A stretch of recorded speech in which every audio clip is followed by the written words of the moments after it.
Toyota. Totaled the truck. I had to buy the guy a new truck.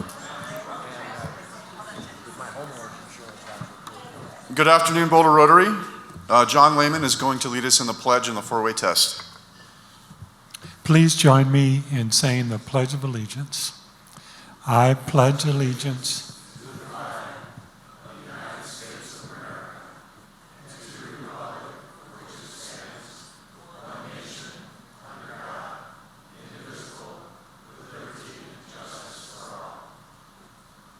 and now join me in saying the four-way test.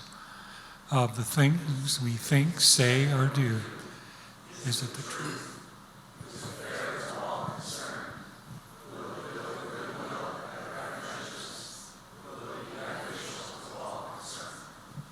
Thank you. Thank you.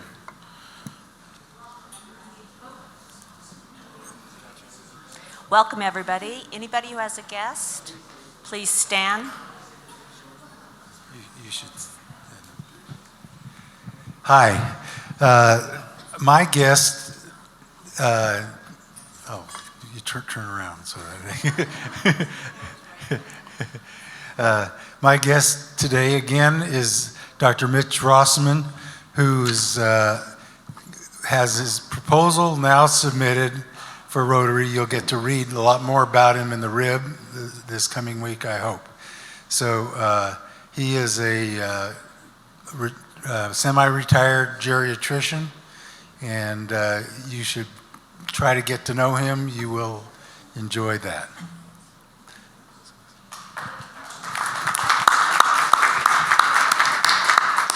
It's my pleasure again to introduce Kevin Brainey, and I can let you know that we are in the process of filling out his application for membership.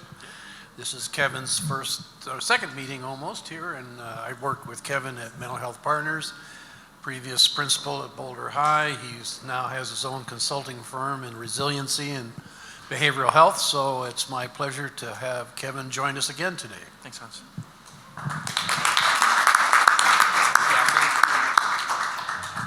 I'm very happy to have Susan Caraballo here. You've met her probably once or twice. She's come a couple times and came to happy hour and will be joining us this evening. She has also submitted a proposal, so we're having a great day at Rotary today. Oh boy, that's a lot of pressure, Angie. Everyone's putting in proposals today. So my guest is Angie Jeffords. She is the executive director for Play Boulder Foundation, which is the charitable arm for the Boulder Parks and Rec. As chair of the Centennial Committee, she and I have had a number of good meetings, and we just kind of clicked. And so I invited her to lunch. Now she is, after 2 years, Boulder Parks and Rec has had a tough time. They had to lay people off with COVID and things like that, so they're really ramping things up. So if anybody is interested in if you have a passion for the community, interested in joining the board of Play Boulder Foundation, come check it out and talk with Angie afterwards.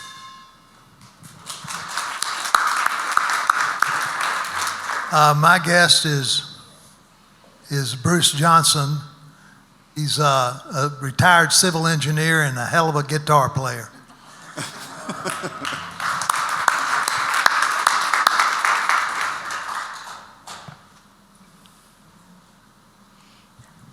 Thanks, everybody. Thanks for joining us today. Welcome, guests. And I'd like to welcome any guests online joining us via Zoom.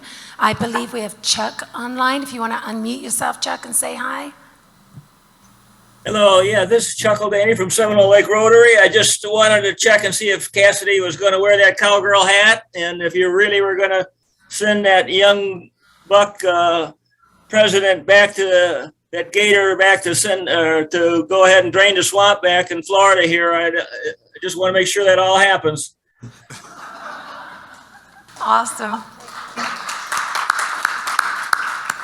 Welcome. I don't believe we have any other guests. I'll just give you a minute to unmute if you do, if you're on and I haven't. All right. I know that Dominica is not going to be with us this week. Thank you, everybody, and enjoy the program. Thanks, Vanessa. Welcome guests and visitors to the best place to be on a Friday afternoon in Boulder, Colorado, whether you're here with us in the room or on Zoom. Tonight, the best place to be will be at the Boulder Country Club, and Sally and Kitty have one more announcement in advance of tonight's gala dinner. Hi, everybody. We are so excited about tonight. Kitty and I were at the country club last night getting everything ready, and you are going to be blown away. It's going to be amazing, and the stories you are going to hear, it's going to be so fun.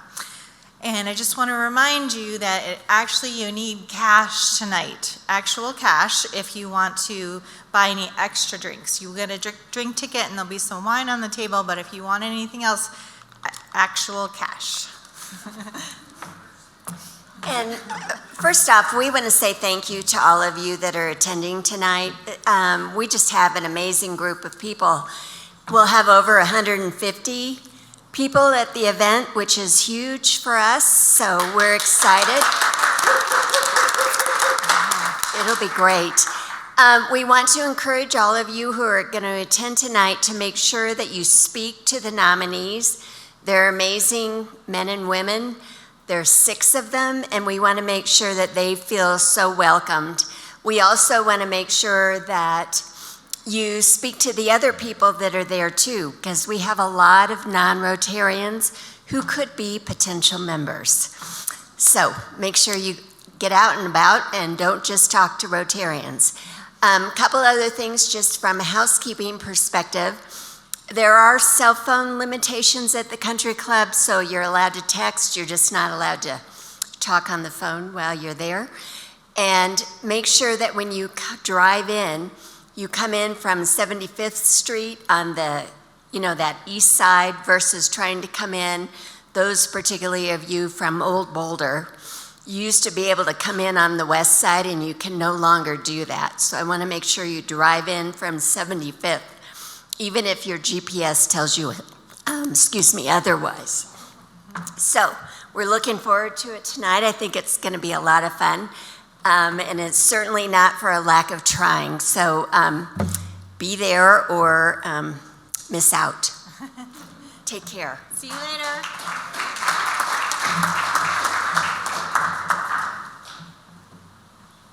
And just a little addition to that today, in the Daily Camera, Boulder Rotary Service Above Self Awards dinner tonight. So we're getting press on this in the Daily Camera. So another hand for Sally and Kitty.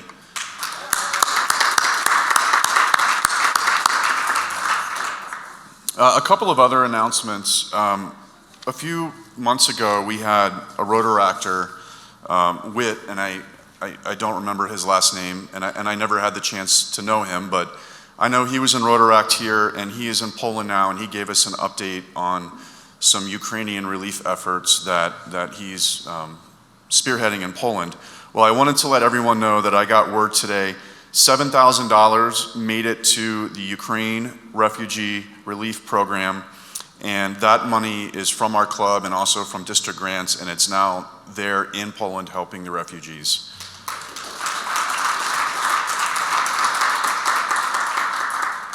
Last Saturday was the Battle of the Books, and I know it went really well. Linda Niels said that she actually had some family members attend to volunteer as well. From the participant perspective, my niece, Caitlin Anderson, finished in 2nd place, and she said she had a great time at this event, so I know that the students loved it. Would all the volunteers please stand to be recognized?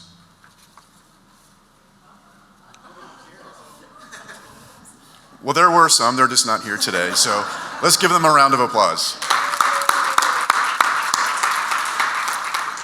There still are 5 tickets available for the Rockies and Giants, May 17th. First pitch is at 6:40 p.m.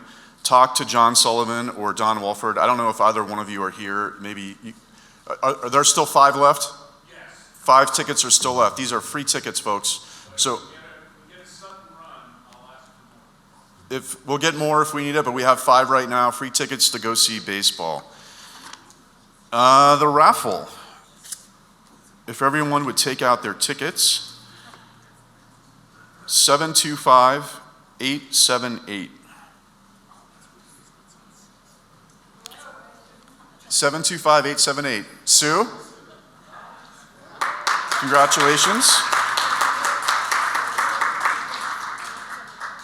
And for this week's Wildlife Ready tip, I'm going to have Jim Rolfs come up. And as he does that, I'm going to mention real quick about the district conference last week. In the Hall of Friendship, the House of Friendship, the Evergreen Rotary Club had a whole setup with all of their literature, all of their pamphlets and brochures. They had a diorama of creating safe space around your house. The fact that we're partnering with such a first-class organization, the fact that they have done this and they have everything ready to go, it's going to be a great asset for us. And I was really impressed by what they've already done. So for today's tip, here's Jim. Good afternoon. What a great looking crowd. Anyway, so today's tip, nothing man-made can stop a wildfire. Once they get going, wildfires continue until they run out of heat, fuel, or oxygen. That is, until the rain or snow comes to cool them down, all burnable material is used up or somehow put away, or the strong winds cease to go. Unfortunately, over the past 10 to 15 years or so, wildfires have become more frequent, larger, and more intense. And we have moved closer to the areas that are prone to wildfire, with roughly 1/3 of all homes in the U.S. now in the wilderness-urban interface, or the WUI. And certainly we here in Boulder are part of that 1/3 of the United States. So we all need to be thinking about, what should we do if a wildfire comes close to our houses? First and most obvious, if you receive an evacuation order for your home, you should leave immediately. Grab the kids, grab the pets, grab some water, get in the car, and go. Hopefully you have already put together your go bag of essential items, but if you have not done so, don't do so. You don't have time to go around and look for things. Wildfires move quickly, and you have to get out. Okay, what do you do if you have a little more time, such as you know a fire is in your area, or you've received a watch warning from the local authorities? First of all, I guess you have to go get your kids and pets again. Next, get dressed properly. Think about natural fibers, cotton or wool. No polyester or materials that will melt if you get into a heated situation. Think jeans, tight-fitting long-sleeve shirts, good shoes. Okay, then after that, grab the best mask you have, hopefully an N95 or better, and with the 2 straps. Many people evacuating fires get sick or hurt because of what they breathe in the fire. Next, figure out your escape routes and have 2 or 3 ready to go in case you get blocked. And identify a meeting place in case your family in the process gets separated. If you have not done so, which I hope everyone in this group has, to put together your go bag, put together your go bag. Ample drinking water, phones and computers, medicines, important papers and numbers are just a few examples that you read all over the place. If you have an emergency supply kit, put it in the car. The American Red Cross sells them, a lot of other organizations sell them, and they're chock full of stuff that you would need if you're in an emergency. If you have a battery powder radio, put that in the car and put some extra batteries in there too. Here's one I didn't know about. Put Windex, paper towels, or wipes into your car, because if smoke or other things get into your car, you're going to have to wipe the inside of your windows off in order to see out. Next, start to think about preparing your house for the fire if it comes close. Close windows, doors, vents tightly, close interior doors, take down your curtains, move the furniture to the middle of rooms away from walls and windows. Take outside furniture and move it into your garage. Move propane tanks and gas grills as far away from your house as possible. Turn off the heat, the air, and if you know how to do it, turn off your pilot lights. And if you even have more time, you might think about filling up some buckets with water or putting water into your bathtub. Okay, if you have a pool, and why wouldn't you? Think about putting some stuff that's waterproof into the pool, like your very expensive jewelry, which will melt in a fire, but may be saved if it's in the pool. Next, you should wet down everything around your house if you have time. Around I think Meryl told us about the 10 feet around your house. Try to wet that down. Try to wet down your roof. When you get done doing that though, turn off the water, because if the fire people have to come, they need pressure from the water. So try to wet things down if you can. And last, let's make it easier for the firefighters when they get to your house, right? Put one of your ladders out. Hook up all your garden hoses and make sure that they're pulled out and easy to see for people. Leave the lights on if you leave the house so that the fire department can see your house through the smoke. And don't lock the doors so that they can get in if they have to. Obviously, this is a short list of the things you can do. All of us should be looking for opportunities to learn more. And I think, Fred, we have a slide here. This week, our friends down in Evergreen are having a seminar, which everyone is invited to go to. And we here at Rotary are planning to do similar seminars in the future, so you will see those, so you should attend them. But in any event, remember, when it comes to wildfires, don't wait, take action now. Thanks.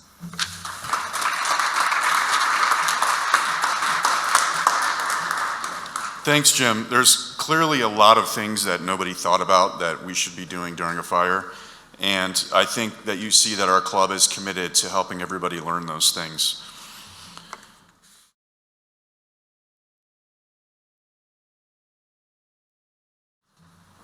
We are certainly looking forward to next year.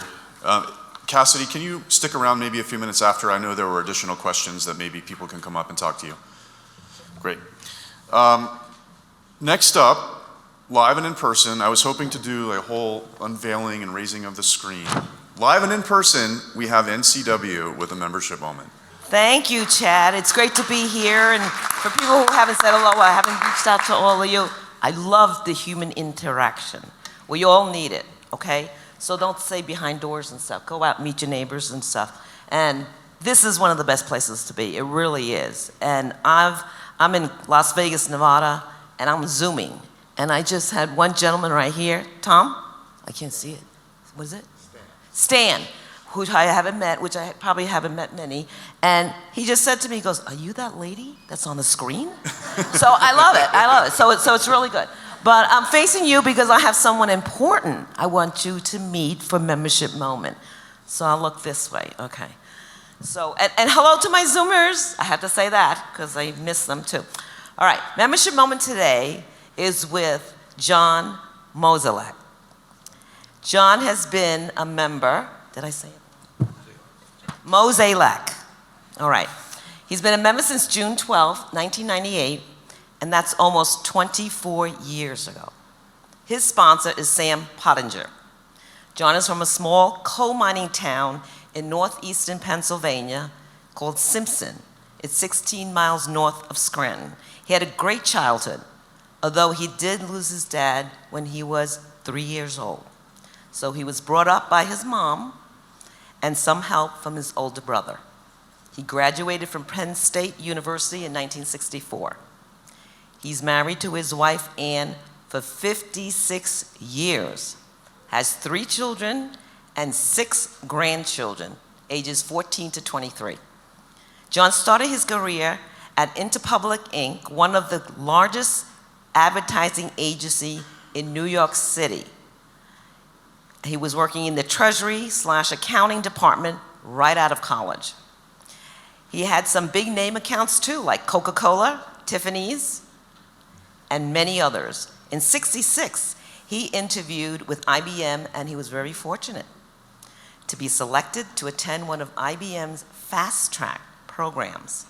In his first year, he was the top 25 in his class. This allowed him to participate in assignments at both headquarters and plant lab locations, and he moved numerous times, such as in White Plains, New York City, Franklin Lakes, New Jersey, Lexington, Kentucky, and many others, until he landed here in Boulder. He is in marketing, planning, sales, product management, and consulting. He became a product manager for the copiers and printer products in Boulder, helped started the consulting business for IBM in western half of the US with a new and different approach to consulting. He decided to take early retirement from IBM, start his own consulting business in 1993 using the technology he helped to develop with IBM at the University of Pennsylvania and the University of Arizona. After 12 years, he sold his business and was asked by a client to run his business, Percept Technology Labs, which is a product testing firm in Boulder. After 5 years, he decided to retire, and he did agree to help sell that business before he retired. He was involved with the Boulder Chamber. He was chair of a small business committee for a few years, and as a result of that, he was introduced to the Boulder Rotary Club by Sam Pottinger. John was a chair for several committees in the Boulder Rotary, such as Red Badge, Strategic Planning, and CU Rotaract program. He enjoys giving back to the community and especially enjoys working with young college students.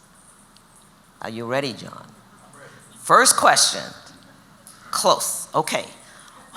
What sports do you enjoy playing? Look over there. I enjoy golf right now. Prior to my aging, I enjoyed tennis and baseball.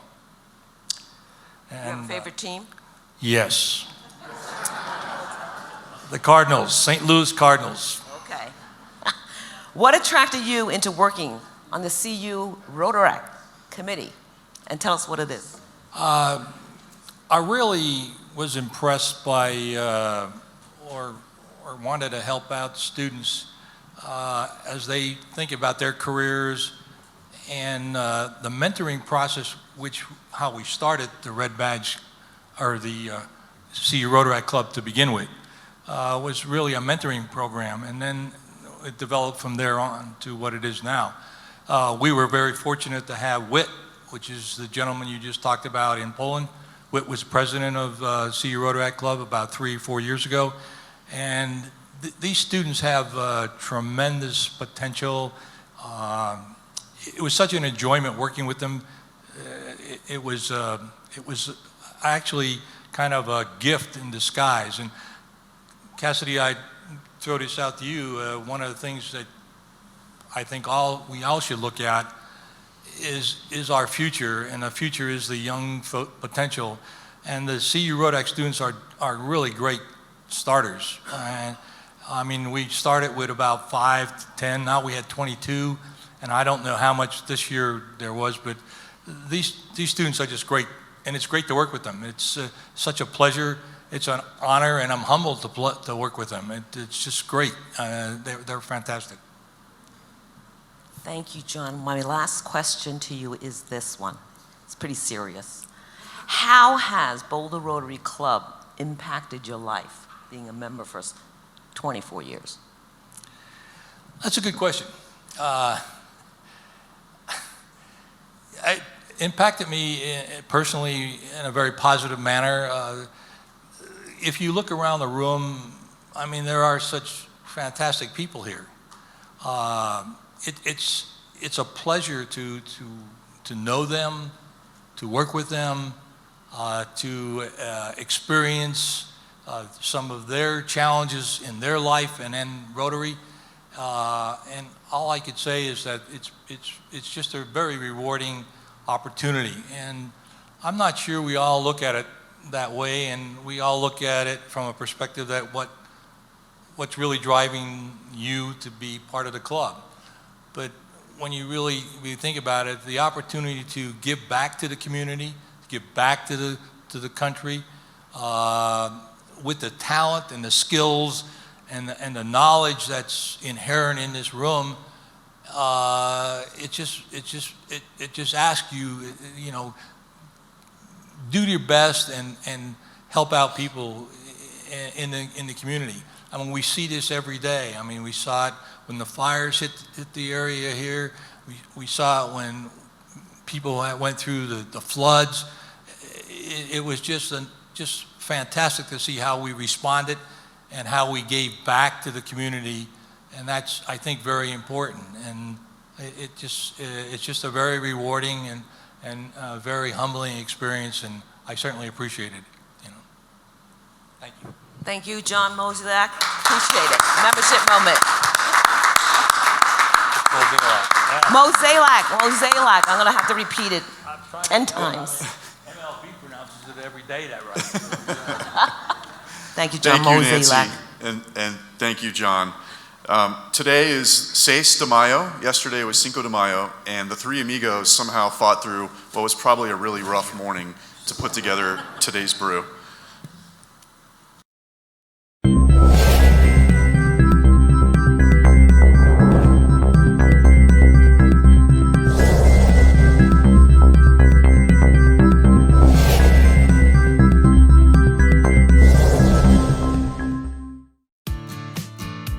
This coming Thursday, May 12th at 7:15 to 8:30 is the Red Badge Breakfast. This is the time when new members and their sponsors and everyone here in the club is invited to have breakfast together as a smaller group at the Buff at 28th and Canyon. The topics that have occurred in the past have been international service, community service, youth services, club administration. It's for the new members to learn about the club and for old ones to remember what you learned before. You're probably wondering what this topic will be this Thursday. It will be a mystery topic, which happens every time the brew promoter doesn't know what the topic will be. So this Thursday, 7:15 to 8:30 at the Buff, Red Badge Breakfast. One of the greatest strengths of Rotary is the ability to create projects and leverage the funds that we contribute to Rotary on a district and international level in the form of grants. To qualify for those grants, each year, each club must send at least one person to a Rotary training on those grants. This year's seminar is coming up. It's June 23rd from 5 to 7 p.m. It's via Zoom this year. More than one person can attend. It's easy to sign up and it's free. You can sign up by going to the District 5450 website. It's rotary5450.org, or there will be a blurb in next week's rib.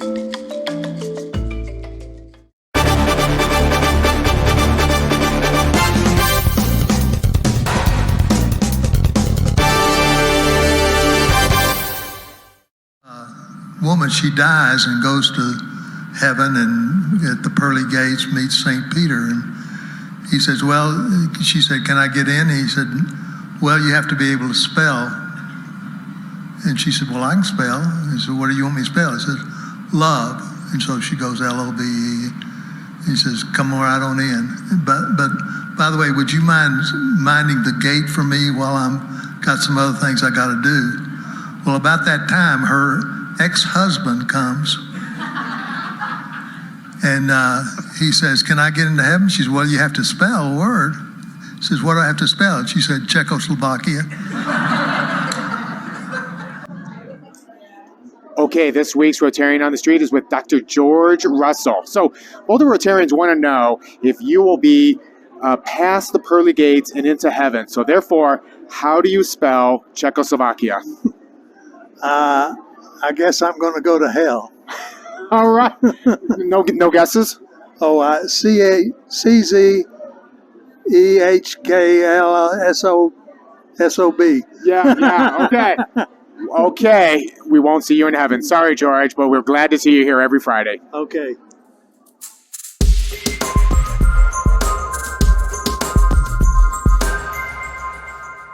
And it's blocked. It is blocked, and it's picked up by Colorado. Running down the far sideline. 15, 10, 5, touchdown, Trevor. Next week, we're going to hear from the head coach of the CU football team, Carl Dorell.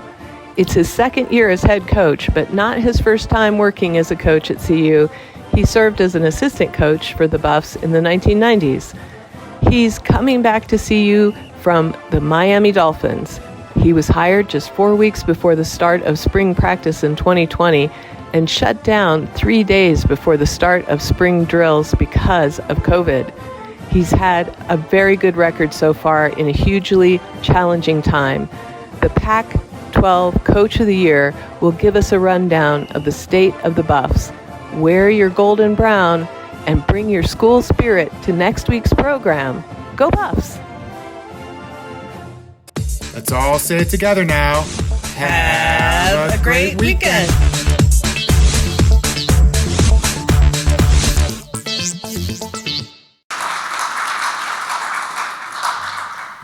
I know George has a special song for us today. Yeah, you don't get many requests for Mother's Day songs, but I wrote this for my mother probably 30 years ago. I have two daughters, and so I wrote this song for her. There are a lot of mothers here, and a happy Mother's Day to you ladies that are here. This is Bruce Johnson playing the guitar.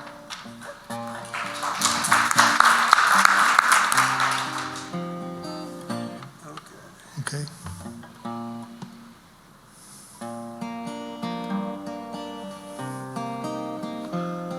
Every time I look into my daughter's eyes, I see you. Every time I hold them in my arms, I smile. And every time I hear their laughter ringing, I hear your laughter too for a while. Every time I hold their hands, I touch you. Every time that we walk, I walk with you. Though you're gone now, I still feel your presence. I love that feeling that is you. And my love for you will last forever. My love for you will never die. And I will always have you with me. Every time I look into my daughter's eyes, every time I hold them in my arms, I hug you. Every time that they cry, I see your tears. And every time I have to watch them leaving, I say a goodbye to you that no one hears. And my love for you will last forever. My love for you will never die. And I will always have you with me. Every time I look into my daughters, every time I look into my daughters, every time I look into my daughter's eyes.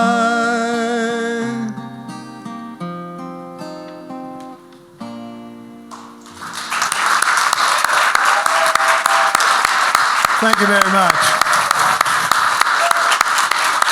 Happy Mother's Day to all you mothers in the room.